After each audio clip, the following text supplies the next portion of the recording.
So, hello everyone. Hope you all are doing good. So, after a long time, I'm here with your English. ठीक है जी, English की जो pedagogy है हम कर रहे थे for the PS state paper 1 and paper 2। और आज का जो हमारा टॉपिक है वो है ऑर्गन ऑफ स्पीच का। ठीक है जी, फॉर द मतलब इतनी लेट आपके लिए ये टॉपिक आया है जस्ट बिकॉज मैथ्स की आपके जो मॉक टेस्ट थे वो भी ज़रूरी थे, साइंस का भी ज़रूरी था। ठीक है जी, तो ये नोट्स आज हमारे इंग्लिश के हैं। तो ऑर्गन ऑफ स्पीच की बात करते हैं। तो पहले कुछ की पॉइंट्स पे आते हैं। ऑर्गन ऑफ स्पीच का मतलब क्या होता है पहले तो, कि जब हम बोलते हैं हम कुछ ऑर्गन्स की हेल्प से बोलते हैं। ठीक है, और इनमें से क्वेश्चन पूछा जाता है। ठीक है, हम क्या करते हैं, ऑर्गन की हेल्प से बोलते हैं। Right, produce speech sounds. ठीक है, हम साउंड्स प्रोड्यूस करते हैं ऑर्गन्स की हेल्प से। Need continue air stream. ठीक है जी, स्पीच प्रोड्यूस कर रहे हैं उसके लिए हवा तो ज़रूरी चाहिए ना, हवा से ही तो पास होगी। Called pulmonary aggressive air stream, एक बार ये क्वेश्चन आया था।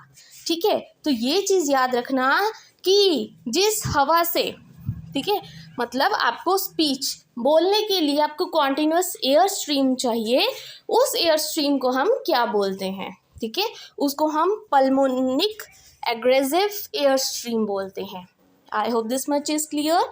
एंड हवा आती कहाँ से है, लंग्स से आती है। और आपको पता है PS स्टेट वाले इंग्लिश का कम और साइंस का ज़्यादा पूछते हैं ऐसे क्वेश्चंस। ठीक है जी, मतलब इंग्लिश में ही साइंस घुसा देते हैं, तो ये चीज़ अपनी ध्यान में रख के जाना। ठीक है, कि आपको एक एक चीज़ पता हो। Organs convert air into speech sound, जो ऑर्गन्स होते हैं वो हवा को क्या है, स्पीच में बदल देते हैं, साउंड प्रोड्यूस करते हैं। स्पीच क्या होता है, हम बोलते हैं, और वो साउंड कब बन जाती है, जब उसमें एयर मिल जाती है। ठीक है, और एक साउंड प्रोड्यूस होती है। I hope this is clear. Organ of speech को 3 पार्ट्स में डिवाइड किया गया है। ठीक है जी, रेस्पिरेटरी, फोनेटरी एंड आर्टिकुलेटरी। ठीक है जी, याद रखना ऑर्गन ऑफ स्पीच को कितने पार्ट्स में डिवाइड किया गया है। ये पेपर 1 में क्वेश्चन आया था कि उसको 3 हिस्सों में बांटा गया है।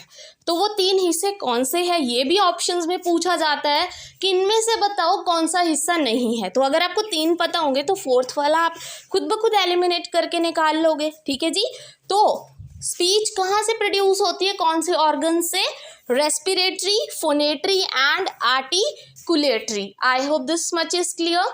ठीक है जी, नाउ अब बात करेंगे हम पहले रेस्पिरेटरी की। रेस्पिरेटरी सिस्टम, रेस्पिरेटरी ऑर्गन्स कौन कौन से होते हैं, इसको ज़्यादा डीप लेके जाने की ज़रूरत नहीं है, सिंपल सी चीज़ है। ठीक है, कि आपको सिर्फ उसको लर्न करना है, रट्टे की तरह लेना है, मतलब समझ आ जाएगा 1-2 बार आप पढ़ोगे। ठीक है, कि सिर्फ ऊपर ऊपर से पढ़ना, इतना डीप नहीं जाना। लंग्स कहाँ पे होती हैं, विंड पाइप कहाँ पे होता है, तो ये सब चीज़ें जिनका साइंस है ही नहीं वो तो बिल्कुल ही छोड़ दो। ठीक है, जिनका साइंस है उनको समझ आ जाएगा। सो रेस्पिरेटरी सिस्टम की कौन कौन सी ऑर्गन्स होती हैं। पहली होती है पेयर ऑफ लंग्स, जो 2 लंग्स होते हैं वो रेस्पिरेटरी सिस्टम का ही हिस्सा होते हैं। हमारा जो विंड पाइप है जिसको हम ट्रैकिया भी बोलते हैं। मसल्स, हमारे चेस्ट की जो मसल्स होती हैं वो भी क्या है, रेस्पिरेटरी सिस्टम का ऑर्गन है। I hope this is clear. Respiratory system 3 तरह के ऑर्गन इंक्लूड करता है।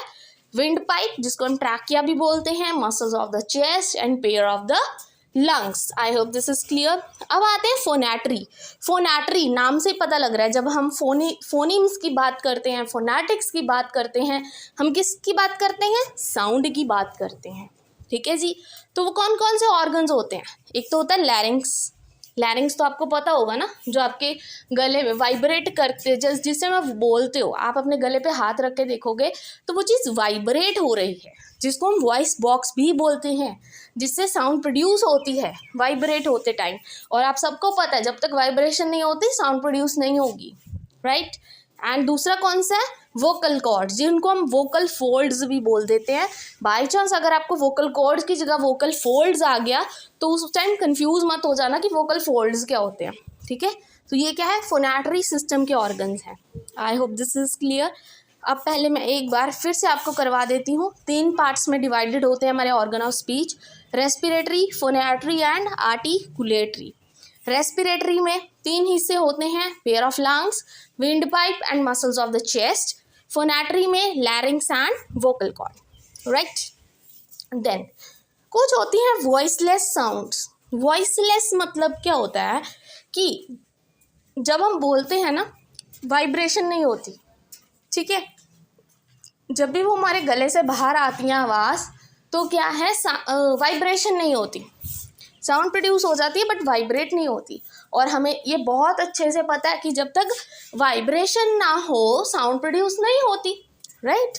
साउंड वैक्यूम में कभी ट्रैवल नहीं करती। बट कुछ आवाज़ें ऐसी हैं, कुछ साउंड्स ऐसी हैं जो वॉइसलेस होती हैं, ठीक है, मतलब वाइब्रेशंस प्रोड्यूस नहीं करती। चाहे आप खुद ट्राई करके देख लेना इनको बोल के, जैसे ट, प, क, फ, स, च, ह, थ, श, ठीक है, खुद बोल के देखना, इन वाइब्रेशन प्रोड्यूस नहीं होती। अपने गले पे हाथ रख लेना और देख लेना, इनको बोलते टाइम कभी भी वाइब्रेशन नहीं होती।